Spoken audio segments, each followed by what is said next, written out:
What's going on, ladies and gentlemen? Welcome on in. It's 1TS Daily live right here at One True Sport. I'm your host, Zack Heydorn with Brass Ring Media and Sports Illustrated. Pumped to be here.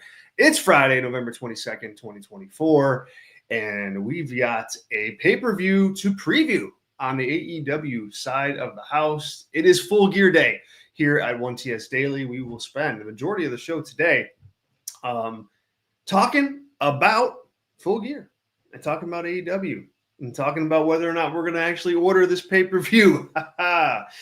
Yeah, interesting. Curious to get your take on that for sure. We are live with this show every single Monday, Tuesday, Wednesday, Thursday, and Friday, right around now, right around 11 a.m. Eastern, 10 Central, talking with you about the news of the day and all the happenings in professional wrestling. And it's been a busy week. It's been a really busy week, and it's going to be a busy weekend. We'll have all your Full Gear coverage here at One True Sports throughout the weekend as well. I'll also be covering it over for my other shop, Brass Ring Media. You can check out my coverage there. We'll have a preview up. It's up, actually. We just finished the preview, in-depth, hour-long show on Full Gear. So if you want more of this kind of a conversation, head over to Brass Ring Media on YouTube, and you can check out what we do there ahead of pay-per-views, as well as all of our other live shows that are all throughout the week. You can get them as podcasts. Look, it's easy. Brass Ring Media on YouTube, Brass Ring Media on your podcast app, Brass Ring Media on Substack. You do that, you're in really good shape. Cool. As for us at One True Sport, if you are watching this on YouTube, hello, and thank you for being here. If you can, hit like on the video. That always helps us out in terms of getting the show in front of more eyes and hopefully more people participating with you during the program. So hit like, helps us out big time. If you're watching on Twitter X, thank you for joining us. Thanks for hitting play on the show. You guys can like as well. You know how to do that. It's that little heart. It's the little heart button. Cool. I have the live chat open. So we've got some people filing in right now. Sean is in there. Sean says, Zach, we meet again twice in one day. Yeah. We had to change the schedule for the old Brass Ring Media show. Normally we do that show on Thursdays, but you know how it goes, guys. Scheduling sometimes can be a mess. And we ended up doing it on Friday. Alas, that is what Sean's talking about. But Sean, thanks so much for being here, man. I always love seeing you in the live chat in both places. MGTO says Van Dam is the best. Yeah, I mean, I can't argue with that. Gracious for Rob Van Dam letting us borrow his Twitter account here for the show. Thank you, Rob. And Rob is a One True Sport talent. You can check out all of our specialized One True Sport merch for Rob Van Dam in our merch store at onetruesport.com. So give that a go. You're not going to want to miss that. That's cool stuff. We've got cool art, cool merch for all of our stars. And that alone is a reason to go to onetruesport.com. Cool. All right. Live chat's open. Super chat is open as well. If you want to ask a question that I can answer on the show live, or you want to make a comment, or you want to rant, or whatever you want to do, I'll pull from the live chat where I can, but super chats will make sure that you get your question or comment read and addressed on the air live. All right. Business at hand. Full Gear 2024 live this weekend on pay-per-view for AEW from the Prudential Center in Newark, New Jersey. This card overall, let's be honest. I mean, let's be honest. Sean's got it here pretty much. Sean says a weak build to kind of a weak show. Yeah, it is. And here's the thing. And I've had some time to reflect on this in the last hour. Look, if you have 50, they haven't had 50 pay-per-views, but if you have 20 pay-per-views, one of them is going to be the best. One of them is going to be the worst. It's just what's the level of that bad, right? So you're not going to have every single pay-per-view be this heater of a pay-per-view. But even though that's the reality, you're going to have a best one, you're going to have a worst one. You still want the worst one to be pretty good. And I don't think at this point in time, Full Gear is really an event that has lived up to what AEW has put out there as a pay-per-view expectation. I mean, normally you get some really big matches on AEW pay-per-views. This card doesn't have them. It just doesn't, it doesn't have a major title match. It doesn't have a major secondary title match. It doesn't have a major grudge feud. It doesn't have a major women's match. It just, it doesn't have that. And, so you get what you get at that point in time. And when you compound that fact with stories that aren't hot or stories that don't make sense or just bad work within the stories and within the build, then you get an even colder card. And that's where I think Full Gear is from an overall perspective. So I ask you, if you're in the live chat or you are on Twitter or what have you, wherever you're at, thumbs up or thumbs down. Thumbs up if you're buying the pay-per-view, thumbs down if you are not going to be shelling out the $50. Just drop it in the live chat. I want to just get a roll call here if we can about who's purchasing it and who isn't. We'll start off our preview, and we're going to go through all the matches here, and then we'll hit SmackDown for a little bit. And then there's a couple major news nuggets that dropped this morning that I want to get to too. So we got Jon Moxley wrestling Orange Cassidy for the AEW World Championship. Moxley, of course, defeating Bryan Danielson at the last pay-per-view, Wrestle Dream, and really running roughshod over the entire, company, right? That's the story, that he's an unstoppable force. Orange Cassidy, face of AEW, I suppose, is going to defend AEW. Okay. I have liked this story in theory. In theory, I think it works really well. I think one of the hardest things for AEW has been, cultivating and having world championship matches that feel like world championship matches early in somebody's title run. Because I think they've cultivated this environment where these guys have long title reigns. And that's fine. That's good even. You can't expect somebody to really lose the championship right away. Although I do think it's worth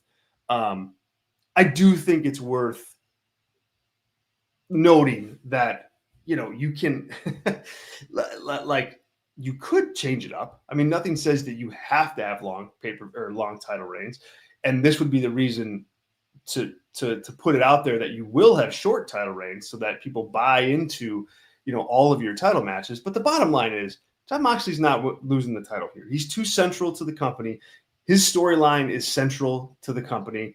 He's the top guy, and he just won the title. So with that fact out there, the goal is, we got to have a challenger that fans will get behind and can convince themselves within the match that, hey, maybe, just maybe Orange Cassidy will win. And Cassidy plays that part well. I mean, he is that sympathetic babyface that plays it well. He stands for AEW, which fundamentally, I think is kind of just a silly thing for it's just kind of a silly thing for babyfaces to be so gung-ho about. But, alas, that's the story here. He's going to defend AEW, and he's the right guy to play that part if you're going to tell that story.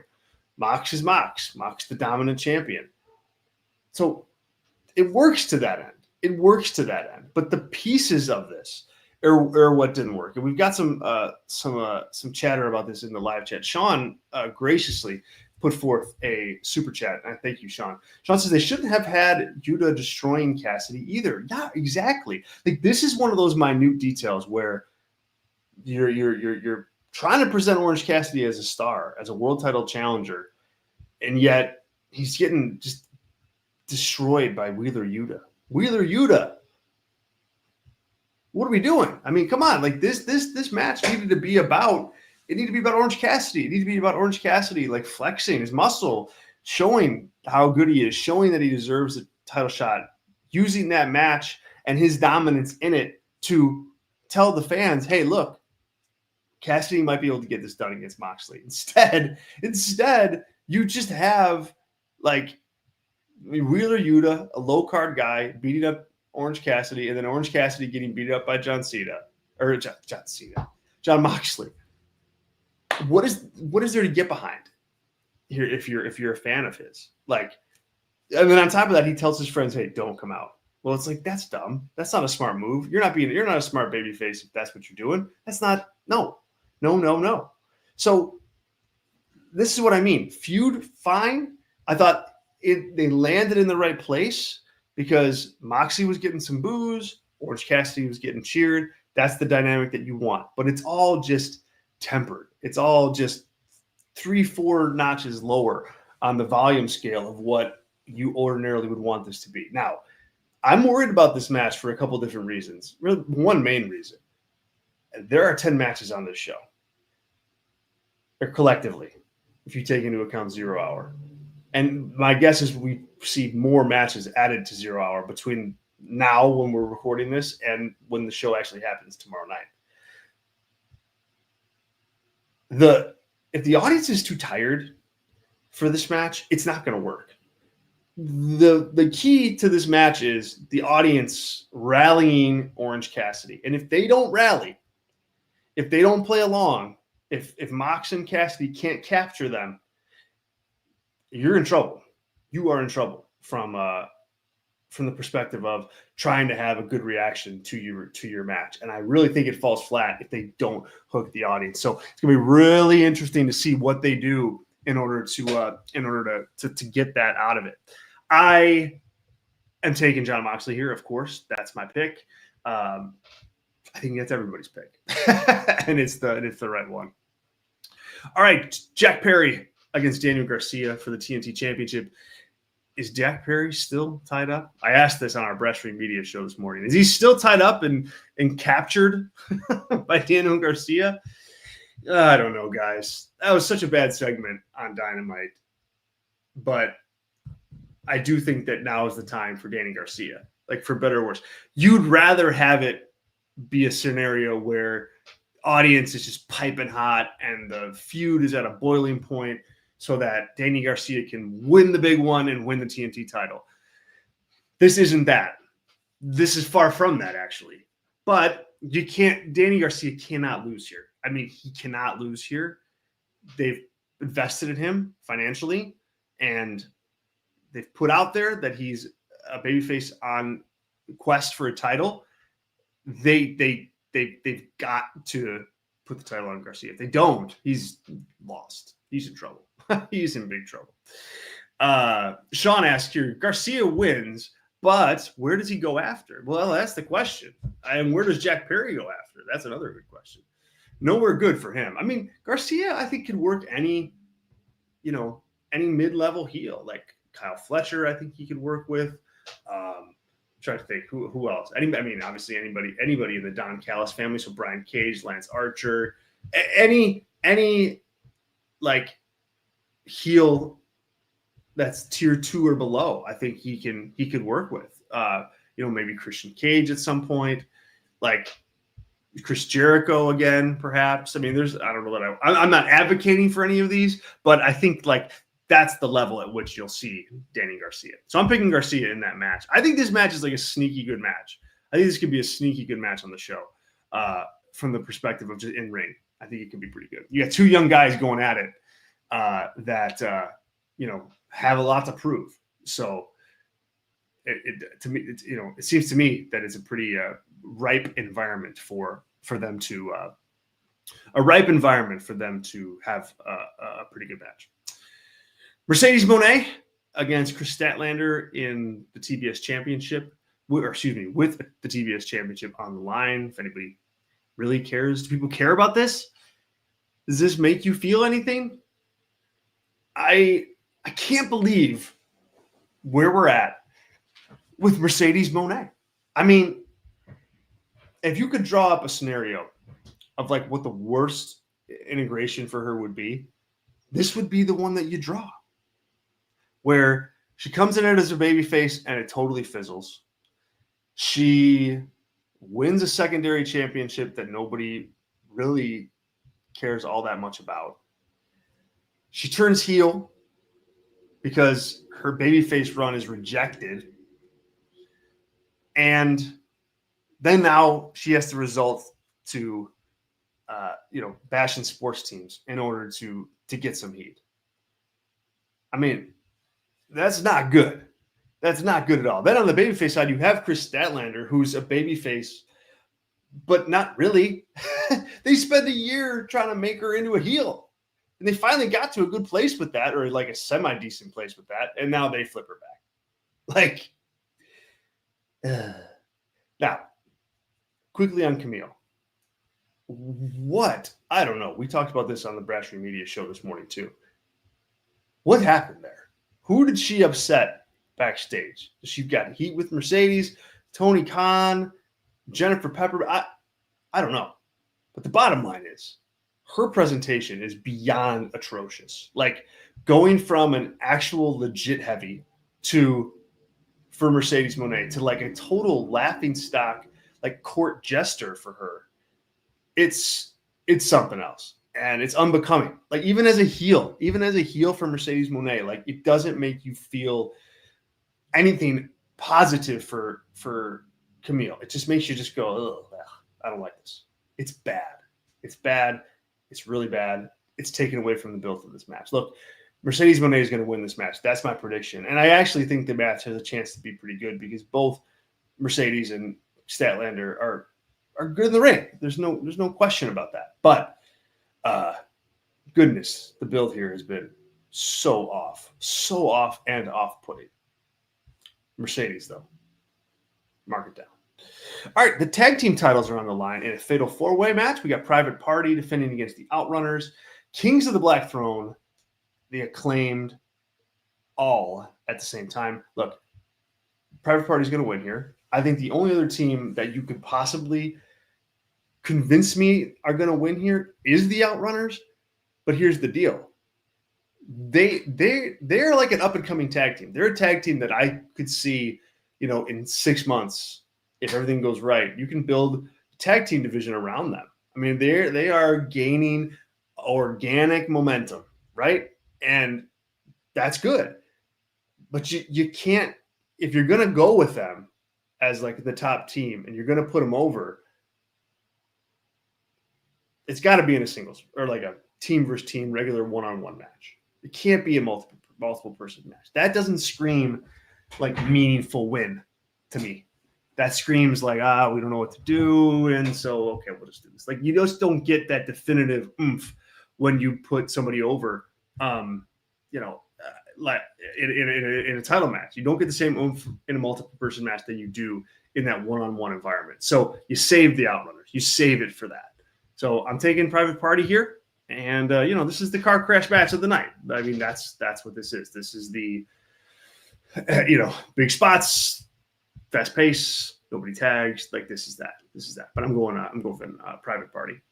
Konosuke Takeshita against Ricochet for the AEW International Championship. This has been solid. It's been solid, too. I mean, I think this is Ricochet's ceiling at this point. I just don't see him higher than this on the card in AEW until he finds that character, until he finds that promo, until he finds that, charisma from a character perspective and a personality perspective. This is his ceiling. They've told a good story here. Takeshita and Ricochet have been connected since about Wrestle Dream. They've fought each other. They've attacked each other. They've cost each other matches. Like, this makes perfect sense for them to have a match, and I fully expect this match to be excellent. I think you're looking at a potential match of the night contender with this one. And Takeshita wins. And you figure Ricochet out later. I mean, like, on the surface, you say to yourself, hey, we can't have Ricochet lose. He's taken losses already. He just got here, but no, you can't. Takeshita is way more important, and Ricochet way bigger upside. He's got to be protected. So I think he wins this one. Yuck. What's upcoming? I might throw up a little bit as I say this and as we talk about this. MJF versus Roderick Strong. That's a pay-per-view match, I guess, now in AEW. What a mess. What an absolute mess this is. This had to be Adam Cole against MJF. I'm sorry. Like, I get, okay, long-term storytelling. Not all stories need long-term storytelling. This one didn't. MJF versus Adam Cole as a feud has been snake bitten from the beginning. And now it's like they continue to pour like venom on the wound.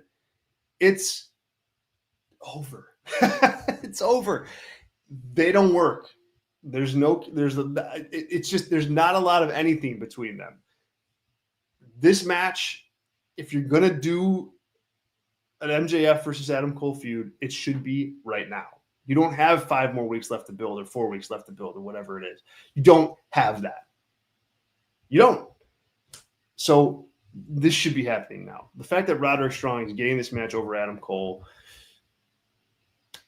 tells me a lot about Adam Cole, frankly. And I don't know. I don't know what the faith is there now to have a good match. I think best case scenario, the plan is to like do this match at World's End, but why? What has told you? What about this has told you, hey, we need more? I mean, the promo between him and Kyle O'Reilly on Dynamite, awful. I mean, silly, not true. I mean, they're gaslighting fans trying to, present this story of what's been going on with Adam Cole when none of it's actually happened. So this is atrocious. MJF certainly going to win, no question about that. But man, rough go. Jay White versus Hangman Page. I think this is probably the best built match on the card. And that's because it's straightforward. You got a heel, you got a babyface, you got clearly defined roles. You have them each one-upping each other. You have Jay White who has a win. Simple, but effective. And so I give this a thumbs up. I think Adam Page is going to win. Look, I think they're going to have another match. And Jay White won the first one. It makes sense for Page to get that win back here to keep the feud going. So I'm taking Adam Page. Swerve Strickland versus Bobby Lashley. Looking forward to this. Looking forward to seeing what Bobby Lashley could do. I classify this as like one of the better matches on the card as well. I think this is a top match on the card. Actually, like in terms of build, they gave this a lot of time. It's been on the show almost every week. And Hurt Syndicate have looked good with MVP, and they've looked good with that with Bobby Lashley. So this tracks, and I think Swerve is a really good opponent for Lashley out of the gate. He can work the Lashley style, and Lashley's not going to be doing like Kyle Fletcher stuff, obviously. And he shouldn't. He needs to bring a dose of diversity in terms of match style to the show on a weekly basis and on pay-per-view, and I think he will here. And so I'm really looking forward to seeing what they do. It's a tough call from a booking perspective, but Lashley, you gotta put over, and I don't think this is going to be the last time they feud either, or they have a match together either. But the first time has to be a Lashley win. He's got to put the Hurt Syndicate over. Really, like if you want the Hurt Syndicate to be something, Lashley wins this match, and then you figure out Swerve later. Sean says here in the live chat, didn't like how Swerve handled things Wednesday, but he has to lose, even though Swerve has to win the feud. Yeah, exactly. We are on the same page. Like I very much believe that he is going to lose this match, but win the feud. That's well said. Sean also had a super chat here that I want to get to about MJF and Roderick Strong. Sean says here, also, real question. Why is Strong even facing MJF, and why do we care? That dude, hey man, your guess is as good as mine. We don't care. I mean, we don't care. I guess if I'm supposed to get into the head of Tony Khan, what you're supposed to think here is, MJF like screwed Roderick Strong over too, took Adam Cole away as a friend, and that's the precipice for their hatred of one another. I think that's why. It's not good. It's not a good reason. It's not a good reason to care. That's why nobody really does. But that's the story. For better or worse. In this case, for worse. Rough. Thank you, Sean. Man, you made my day, dude. I appreciate it. If you guys want to get your super chats in, please do. We'll get to everything. Thank you, Sean. Thank you. All right. Okay. Will Osprey versus Kyle Fletcher. This is my match of the night pick. I think this is just going to be awesome. I think Will Osprey has been defined down in this feud. So as for Awesomeness, I think the match is going to be Will Osprey comes across too much on the level of Kyle Fletcher and less on the level of an MJF or John Moxley. And you don't want that. That's not good. So yes, the match is going to be good. The storyline, I think, has been good. I like the personal flavor that they've added to what they've done here. But Osprey is one of your best baby faces. He is a top baby face in the company. You got to treat him as such. And blending him in with, like, you know, Kyle Fletcher, who's, you know, a mid-card guy at best at this point. Not to say he doesn't have a high ceiling and a bright future. I think he does. But sometimes top guys got to be top guys. And that means not helping to put over young talent. It just means being top guys right now. And I think Osprey needs to be that. So he should win this match. I don't think he will. I don't think Tony Khan thinks that way, and he's wrong. I think he really is going to put Kyle Fletcher over with some shenanigans, of course, and keep the feud going. But what does that do for Osprey's star power, right? That's a big question that I have. This company needs stars more than ever. Attendance is slipping big time. People need a reason to come to the arenas every week. And the only way to do that is by making stars. And Osprey is just right there on a silver platter, and I think this hurts him. Now, the match is going to be great. No question about that. All right. Then, of course, we've got, QT Marshall against AJ from the Costco guys, if you know or care who the Costco guys are. I think we know how that's going to go. Boom. And then, it's over. So there we go. That's Full Gear 2024. I'll be reviewing the show for all Brass Ring Media members on Sunday. So if you want to check that out, you can become a member right now at Brass Ring Media. Patreon.com/Brass Ring Media. You get a member-only show once a week, but you also get all of our pay-per-view and PLE review shows, including this one. So give it a go. It's $4 a month, but you get your first week free, and now is a really good time to try us out. Cool. All right, let me hit SmackDown here really quick. We got SmackDown tonight, and this is the card that they're promoting in full. Only two things right now. The WWE Women's United States Title Tournament begins. Second triple threat match. Bianca Belair versus Blair Davenport versus Chelsea Green. So real curious about who's going to win this one. I think you'll see. I think the winner of this match we'll be able to learn a lot about the future of this tournament by the winner of this match. If it's Chelsea Green, I think things are heading in one direction. If it's Bianca Belair, I think that things are heading in an entirely different direction with Jade Cargill on the other side of the bracket. So watch for the finish here and what happens, because I think it's going to indicate quite a bit about the future of this tournament and the future of that championship.